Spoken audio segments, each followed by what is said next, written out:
और analytical theory के different concept को डिफरेंट वेरियस मेथड से जाना। अब हम उनके पूरे कॉन्सेप्ट को रिकैलकुलेट करेंगे। तो सबसे पहले मैं सिगमंड फ्राइड के बारे में बताना चाहूंगी, जो कि बेसिकली एक न्यूरोलॉजिस्ट थे और बाद में वो मनोविश्लेषणवाद यानी साइको एनालिटिकल थ्योरी के जनक जाने लगे। ये जो थे इनका जन्म ऑस्ट्रिया के कीबर्ग नामक स्थान पे हुआ था और 6 मई 1856 को। फिर इनके जो पिता थे वो एक निपुणी व्यापारी थे और इनकी जो माता थी वो इनके पिता की तीसरी पत्नी थी। उसके बाद इनकी पूरी शिक्षा दीक्षा जो थी वो ऑस्ट्रिया से ही हुई और उसके बाद जो इनके लाइफ का पीक टाइम आया 1881 में इनको वियना विश्वविद्यालय से एमडी की उपाधि मिली। फिर उसके बाद 1984 में जब मनोविज्ञान को दर्शन के अंतर्गत अध्ययन किया जाता था तो इसका इन्होंने बहुत ज्यादा विरोध किया और इन्होंने साइको एनालिटिकल थ्योरी के कई कॉन्सेप्ट को डेवलप किया। तो जिसमें सबसे पहले इन्होंने कई स्कूल्स ऑफ थॉट्स दिए। तो सबसे पहला स्कूल्स ऑफ थॉट्स इन्होंने दिया कॉन्शियस, सबकॉन्शियस और अनकॉन्शियस। सेकेंड इन्होंने दिया ईगो, सुपर ईगो। थर्ड दिया लाइफ और डेथ इंस्टिंक्ट। फोर्थ दिया साइको सेक्सुअल डेवलपमेंट और फिफ्थ दिया इन्होंने डिफेंस मैकेनिज्म। तो इसके बारे में हम एक एक करके जानेंगे। सबसे पहले इन्होंने कॉन्शियस, अनकॉन्शियस और सबकॉन्शियस माइंड के बारे में बताया। कॉन्शियस माइंड हमारा वो होता है जैसे अभी हम लोग आपस में कन्वर्सेशन कर रहे हैं तो ये हमें रिकॉल करने की जरूरत नहीं है, आपसे कोई तुरंत पूछेगा तो आप उसे बता देंगे। तो ये हमारा कॉन्शियस माइंड होता है और ये सबसे छोटा पार्ट होता है पर्सनालिटी का। और जो सेकेंड पार्ट होता है सबकॉन्शियस माइंड या इसको प्री कॉन्शियस माइंड कहते हैं। ये ना तो कॉन्शियस होता है पूरी तरह, ना तो अनकॉन्शियस होता है, लेकिन जब हम इसे याद करने की कोशिश करते हैं तो ये हमारे कॉन्शियस माइंड में आ जाता है। फॉर एग्जाम्पल मान लीजिए आपके किसी फ्रेंड ने आपको कोई बुक दी और आप इसे कहीं रख के भूल जाते हैं। सडनली वो फ्रेंड आपके पास आता है और आपसे वो आपकी बुक मांगता है तो आप उसको रिकॉल करने की कोशिश करते हैं और आपको वो याद आ जाता है। इस तरह से वो आपके सबकॉन्शियस माइंड से अनकॉन्शियस माइंड में ट्रांसफर हो जाता है। और जो लास्ट पार्ट होता है वो होता है अनकॉन्शियस माइंड। जितने भी हमारे सेक्सुअल डिजायर होते हैं, अनैतिक होते हैं, असामाजिक होते हैं, वो सभी क्योंकि हम उसको दिन प्रतिदिन की लाइफ में फुलफिल नहीं कर सकते, क्योंकि अगर हम उसको फुलफिल करेंगे तो वो हमें असामाजिक घोषित कर देगा, इसलिए हम उसको अपने अचेतन मन में दमित करते जाते हैं। इसलिए एक व्यक्तित्व का काफी बड़ा भाग हो जाता है।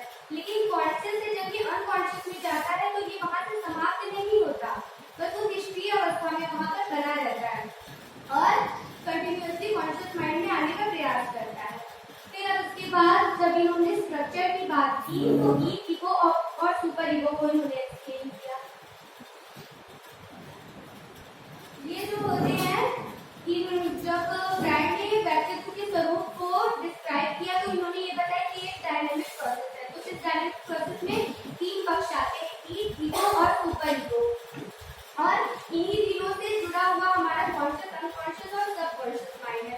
जैसा कि हमने रोल प्ले में देखा, ईव जो था उसे चोरी करने की इच्छा तो बहुत ज्यादा हुई, लेकिन सुपर ईगो ने उसे मना किया कि नहीं चोरी करना गलत बात है, और ईगो ने उसके बीच का रास्ता निकाला। तो ठीक ऐसा ही सबका कार्य है। ईव जो रहता है वो कहता है मुझे चाहिए तो चाहिए, वो ये नहीं देखता क्या सही है क्या गलत है। एक बच्चा जो होता है उसमें ईव की सबसे ज्यादा उसकी प्रधानता होती है, और सुपर ईगो जो रहता है वो हमेशा आदर्शवादिता और नैतिकता आदि की बात करता है। वो ये नहीं देखता कि क्या रियलिटी, और जो ईगो रहता है उसके बीच का भाग निकालता है। जैसे यहाँ पे ईगो ने निकाला कि उसने मोबाइल को चोरी न करते हुए अपने मोबाइल में ही एक फीचर को डाउनलोड किया और उससे उसका ईद की सेटिस्फैक्शन भी हो गई और उसकी नैतिकता भी बढ़ गई। फिर उसके बाद इन्होंने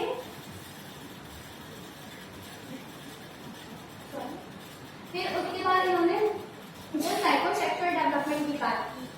साइकोसेक्सुअल डेवलपमेंट को इन्होंने कहा कि जो व्यक्तित्व का निर्धारक होता है यानी पर्सनालिटी कैसे बनती है, इन्होंने उसमें लैंगिक क्रियाओं को बहुत ज्यादा इम्पोर्टेंट दी।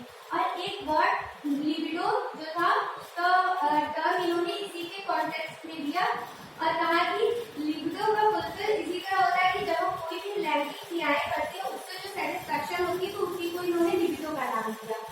अब इसमें जो डिफरेंट स्टेजेस आते हैं तो इसको उन्होंने 5 स्टेजेस में बांटा। जो फर्स्ट स्टेज आपका है ओरल स्टेज। जो बच्चा होता है वो ये जन्म से लेकर 1 वर्ष तक होता है और इसमें बच्चे को आपने जनरली देखा होगा बच्चा कोई भी चीज लेता है तो उसको तुरंत अपने मुंह में डालता है, जितना भी मना किया जाए। जैसा कि आपने रोटली किड्स को भी देखा कि वो बच्चे को उसकी मम्मी बार बार मना करेगी लेकिन वो हर चीज को अपने मुंह में ही डालता था। तो इस स्टेट में ये तरह से वो उसकी लैंगिक इच्छाएं होती है।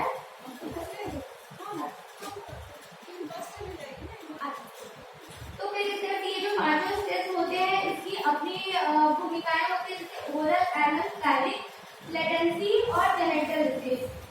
इन 5 स्टेज में फिर उन्होंने अब इनके जो स्टोरी थी इसके मेरिट और डिमेरिट के बारे में हम बता देते हैं। मेरिट यानी कि इन्होंने पर्सनैलिटी को बहुत ही अच्छे से एक्सप्लेन किया और जो भाषा थी इतनी सरल थी कि आपको किसी टीचर्स वगैरह के बिना भी आप इसको पढ़ सकते हैं। और इसकी डिमेरिट ये थी कि चूंकि ये एक चिकित्सक थे तो इन्होंने अपने और रोगियों के अनुभव के आधार पर ही इस को डिस्क्राइब किया और इन्होंने बहुत ज्यादा लैंगिक क्रियाओं को इसमें इन्वॉल्व किया जो कि कई सारे साइकोलॉजिस्ट थे उनको ये मान्य नहीं था। फिर भी इन सब